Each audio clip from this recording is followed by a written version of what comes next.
Hello everyone. आज हम बात करेंगे गुल्ली डंडा में अभिव्यक्त सभ्यता समीक्षा का स्वरूप जो है उस पर। तो हमारे पास प्रीवियस ईयर में क्वेश्चन आया हुआ है, गुल्ली डंडा कहानी के आधार पर प्रेमचंद की सभ्यता समीक्षा के स्वरूप जो है उसकी चर्चा करनी है। तो सभ्यता समीक्षा के स्वरूप की चर्चा करते हैं हम गुल्ली डंडा प्रेमचंद की लिखित कहानी के आधार पर। हम बेसिक जान लेते हैं कि गुल्ली डंडा कहानी में है क्या। गुल्ली डंडा कहानी में बेसिकली जो इंग्लिश अंग्रेजों द्वारा वेरियस टाइप के गेम्स लाए गए, चाहे गोल्फ हो गया, चाहे क्रिकेट हो गया, बैडमिंटन हो गए, बाकी जो गेम्स हैं उनकी कंपैरिजन की गई है इंडियन जो खेल हैं उनसे, जैसे खो खो हो गया, गुल्ली डंडा हो गया। और इसमें ये बात छेड़ी गई है कि कैसे मतलब हम ना अंग्रेजी जो इंग्लिश गेम्स हैं उनके पीछे पागल रहते हैं, जबकि जो इंग्लिश गेम है वो बहुत ज़्यादा खर्चालू होते हैं। जब तक उन पर 1 सैकड़ा के आसपास पैसा ना खर्च किया जाए तब तक वो गेम हम खेल ही नहीं सकते। बट खेल वो थोड़ी ना जिसमें हम पैसा खर्च करके तब खेलें। खेल तो वो है जैसे हमारे भारतीय खेल हैं जिनमें बिना कोई पैसा खर्च किए हम उसको पूरी तरह एंजॉय कर सकते हैं। उसमें अमीर गरीब कुछ नहीं देखा जाता। स्कूल में हमसे उस टाइम भी लिया जाता था और आज के टाइम में भी हम देखते हैं, चाहे वो कॉलेज फीस हो चाहे वो स्कूल फीस हो, बच्चों से स्पोर्ट्स के पैसे लिए जाते हैं। बट एक्चुअल में स्पोर्ट्स खिलाया नहीं जाता है या फिर कुछ ही चुने हुए बच्चों को खिलाया जाता है, वहाँ पे भी प्रॉपर फैसिलिटी नहीं दी जाती है। तो यहाँ पर इसी चीज़ को प्रेमचंद जो हैं वो बड़े स्तर पर लेकर आते हैं, है ना, कि किस प्रकार हम ना अंग्रेजी सभ्यता के गुलाम बनते जा रहे हैं। हम लोग उसी सभ्यता की नकल करते हुए जा रहे हैं, जबकि वास्तव में हमें हमारी सभ्यता को पहचानना चाहिए, उसकी इम्पोर्टेंस को पहचानना चाहिए। यहाँ पे दो दोस्त हैं, एक गया और दूसरा कथावाचक, जिसे नैरेटर कहा जाता है ना। और जो गया है वो एक छोटे पद पे है, जिसे साइंस या फिर डाकिया कहा जाता है। वहीं पे जो दूसरा है वो इंजीनियरिंग कर चुका है।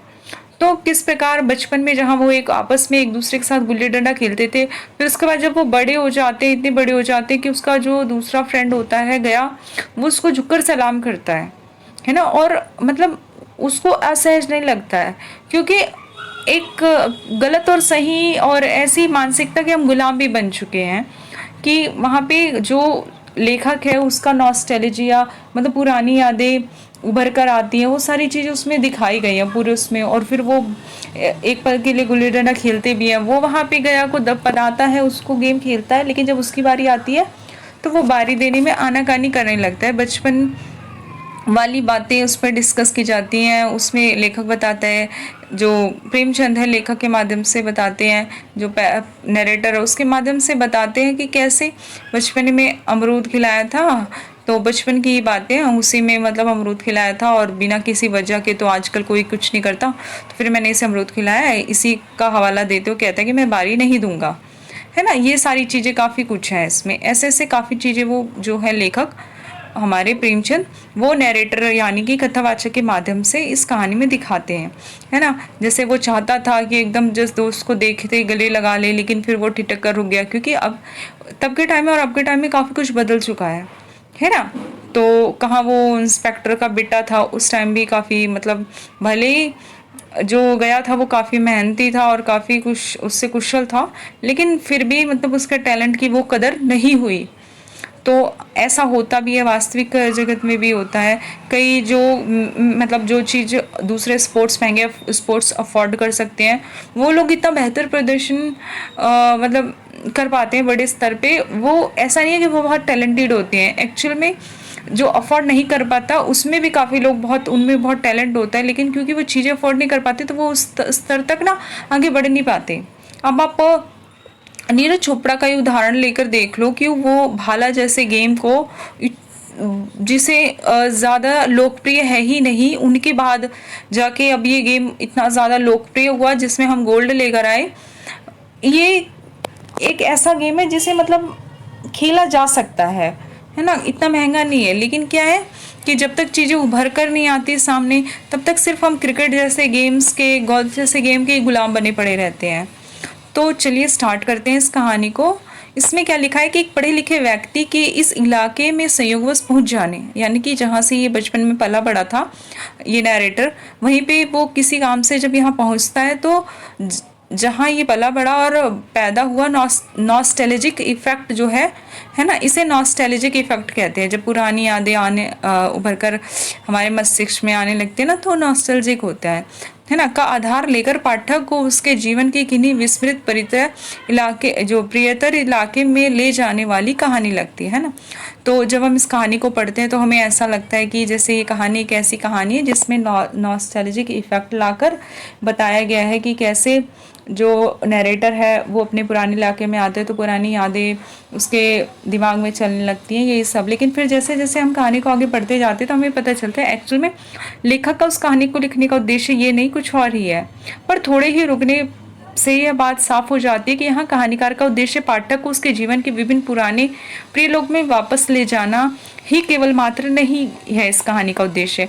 कहानी अपनी पहली पंक्ति में ही समकालीन जीवन के दो परस्पर भिन्न दृष्टिकोणों को न केवल सामने लाते हैं बल्कि एक की अपेक्षा दूसरे को ठोस तर्कीय आधार पर बेहतर ठहराते हैं। यानी कि जो हमारे ये कहानीकार हैं वो बताते हैं, उस टाइम के टाइम पीरियड में बताते हैं किस प्रकार क्रिकेट आदि खेलों से, महंगे खेलों से कहीं बेहतर है हमारा गुल्ली डंडा, हमारे भारतीय खेल।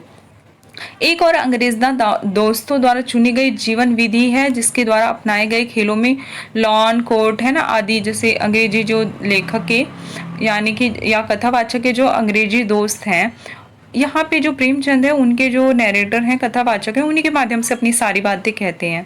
तो उनके द्वारा वो कहलवाते हैं कि कैसे लॉन हो गया या कोर्ट हो गया, नेट हो गया, रैकेट और जो बैट आदि महंगी चीज़ें जो हैं वो आवश्यक हैं अंग्रेजी खेल खेलने के लिए। तो दूसरे और कथानायक यानी कथावाचक द्वारा चुनी गई जीवन विधि है गुल्ली डंडा है ना, जिसे लेखक जो नरेटर के हवाले सब खेलों का राजा कहता है। प्रेमचंद लिखते हैं कि विलायती खेलों में सबसे बड़ा ऐब, सबसे बड़ा जो घमंड है उसके या फिर सबसे बड़ा जो कमी है उसकी, वो यही है कि उसका सामान जो है वो महंगा होता है। जब तक कम से कम 1 सैकड़ा खर्च ना किया जाए ये खिलाड़ियों में शुमार ही नहीं हो सकते। यह गुल्ली डंडा है, बिना हर फिटकरी के चोखा रंग देता है। वहीं पे जो गुल्ली डंडा उसकी तारीफ करते हुए वो कहते हैं, पर हम अंग्रेजी खेलों के पीछे ऐसे दीवाने हो रहे हैं कि अपनी ही चीज़ों में, जो हमारी अपनी चीज़ें हैं उनकी हम वैल्यू नहीं, घर की मुर्गी दाल बराबर जैसा सीन हमें देखने को मिलता है। यहाँ यह पूछना असंगत ना होगा कि आखिर चीन जापान है ना, हम देखते हैं कि हमारे देश में ही क्रिकेट के पीछे लोग इतना दीवाने, इतना ज़्यादा क्रिकेट देखते हैं, जबकि चीन में देख लो, जापान, कोरिया या फिर अमेरिका में देख लो, इतना पागलपन या इतना जुनून नहीं है क्रिकेट को लेकर, है ना।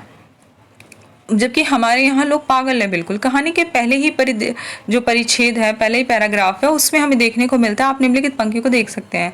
यानी कि हमारे स्कूलों में हर एक लड़के से 3-4 रुपए सालाना केवल जो खेलने की फीस ली जाती है। किसी को यह नहीं सोचता कि भारतीय खेल खिलाएं जो बिना मतलब जो इतना ज़्यादा इंग्लिश खेलों के लिए पैसे लिए जाते हैं, भारतीय खेल क्यों नहीं खिलाए जाते स्कूलों में। ये सवाल जो है प्रेमचंद लेकर आते हैं। अंग्रेजी खेल उनके लिए, जो जिनके पास पैसे हैं उनके लिए तो ठीक है, गरीब लड़के के सिर क्यों यह जो है ज़बरदस्ती मढ़ा जाता है। इसी तर्क प्रणाली के जो है को और आगे जो है लेखक बढ़ाते हैं और वो कहते हैं, 2 टूक शब्दों में विरोध किया है जिसमें देसी खेलों को बाहरी खेलों की तुलना में खतरनाक बताया।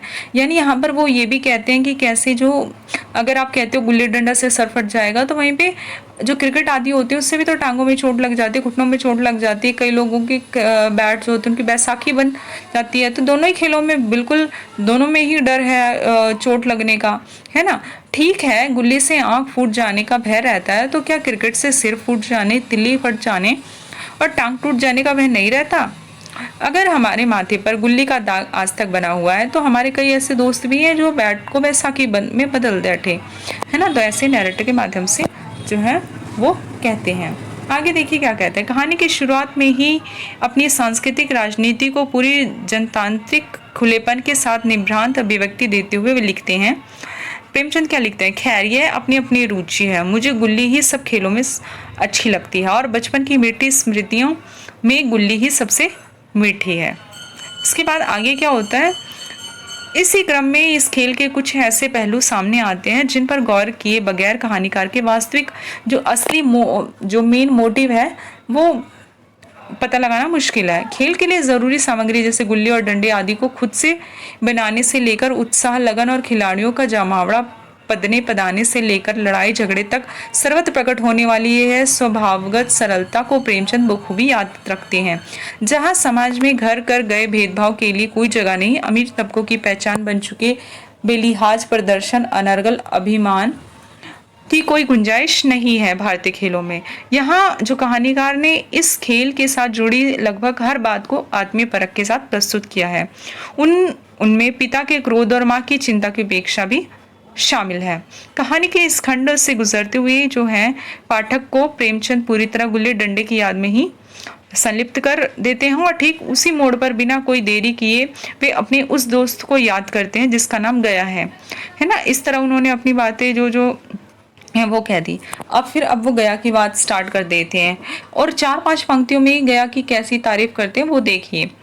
उसमें कहते हैं, तेज तर्रार लड़के का इतना सुंदर चित्र प्रेमचंद ने खींचा है, देखिए जिसे भूल पाना असंभव। दुबला लंबा, बंदरों की सी लंबी लंबी पतली पतली उंगलियां, बंदरों की सी ही चपलता है ना, चंचलता जिसे कहते हैं, वही छलछलाहट। गुल्ली कैसे हो उस पर इस तरह लपकता था जैसे छिपकली कीड़े पर लपकती है। नितांत साधारण ढंग से गया की बात करते करते वे कब के खेल के मैदान में पहुंच जाते हैं पता ही नहीं लगता।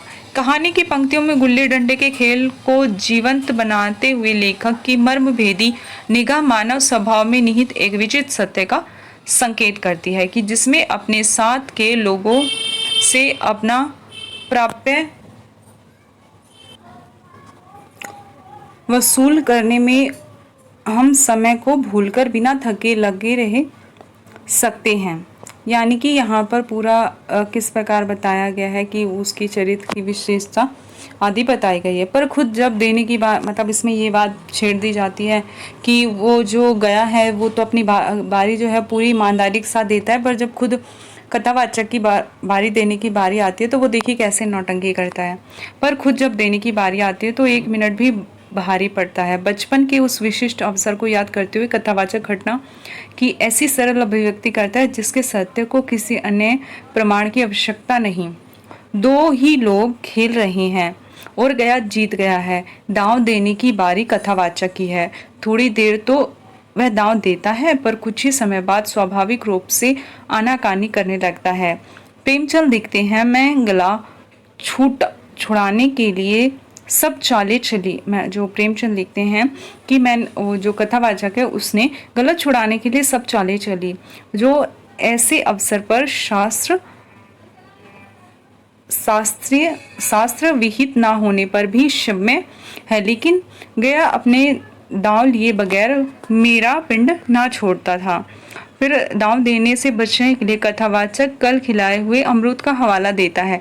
इस प्रसंग में प्रेमचंद ने संवाद शैली का प्रयोग अद्वितीय कौशल के साथ किया है, जिससे कथा प्रसंग में नाटकीय गत्यात्मकता और जीवंतता दिखाई देती है। 2 बच्चों के खेल में से जो उपजे इस झगड़े में प्रेमचंद वह दिखाते और दिखाते हैं जो जीवन के कटुतम सत्य में से एक है। क्या यह बात और है कि केवल बच्चे ही अपनी बातचीत और व्यवहार में इस सत्य को उसकी पूरी कटुता के साथ व्यक्त करने का साहस रखते हैं। पंक्तियां देखें, मैं सोचता या समझता था न्याय मेरी ओर है, आखिर मैंने किसी स्वार्थ से ही उसे अमरूद खिलाया होगा। कौन निस्वार्थ किसी के लिए सलूक करता है? भिक्षा तक तो स्वार्थ के लिए ही देते हैं, रिश्वत देकर तो लोग खून तक पचा जाते हैं।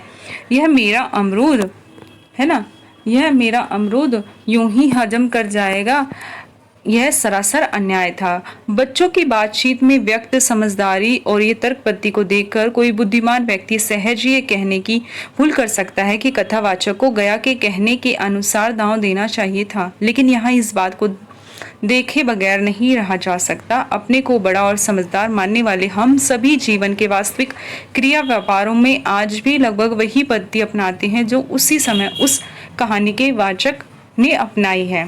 कहानीकार के संप्रेषण सिद्धि आदि पर बात की गई है और लेखक नितांत सहजता से एक ऐसे गंभीर सामाजिक सत्य को सामने लाता है जिसे दरकिनार करके भारतीय समाज को समझ पाना मुमकिन है। पंक्ति देखें, मैं थानेदार का लड़का, वह नीच जात के लौंडे के हाथ पिट गया। यह मुझे उस समय भी अपमानजनक मालूम हुआ, लेकिन घर में किसी को या किसी से शिकायत नहीं की। यहीं पर ये हमारा ख़त्म हो जाता है। तो इस प्रकार कैसे बताया गया है समाज में, कैसी जो समाज में यही असल में है भी कि जातिवादिता भी हमें देखने को मिलती है। और क्या बोलते हैं, हम अंग्रेजियत के गुलाम बने हुए थे उस टाइम, है ना, और आज भी बने हुए हैं। हम फॉरेन से इंपोर्ट किए हुए चीज़ों को उसके लिए इतनी ज़्यादा दाम देने को तैयार रहते हैं, वो चीज़ें यूज़ करते हैं, लेकिन जो वास्तव में हमारे देश में ही चीज़ें होती हैं उनको वैल्यू नहीं देते, जबकि वो सस्ती भी होती हैं, इजीली अवेलेबल भी होती हैं और प्योर रूप में भी हमें मिल जाती हैं उसके बाद भी। तो वही सब चीज़ें ना केवल एक खेल के माध्यम से, बल्कि आप किसी भी क्षेत्र में ये सब देख लीजिए, चाहे कपड़ों के क्षेत्र में देख लीजिए, कोई भी कपड़ा है, चाहे वो आप 1000 रुपये का खरीदें या 100 रुपये का, 1000 रुपये कपड़े को भी आप 100 रुपये के कपड़े की तरह हर 2 दिन 3 दिन छोड़कर पहनिए, देखिए वो भी खराब हो जाएगा। फिर 100 रुपये के कपड़े की भी वही हालत होती है। लेकिन हम क्या करते हैं, हम महंगा कपड़ा खरीद लेते हैं, उसको बहुत दिन दिन पर पहनते हैं, तो हम कहते हैं कि नहीं कपड़ा महंगा था इसलिए कपड़ा लंबा चला, जबकि वास्तव में असलियत दोनों की सेम होती है। तो इसी प्रकार हमें समझना होगा ये चीज़ें। तब भी कहानी प्रासंगिक थी, आज भी प्रासंगिक है। इसी के साथ ही हमारा ख़त्म होता है। और हमें अपनी सभ्यता और संस्कृति की रिस्पेक्ट करनी चाहिए। Thank you so much. Please channel को सब्सक्राइब करें और कोई कमी रह गई हो तो कमेंट करें। Thank you.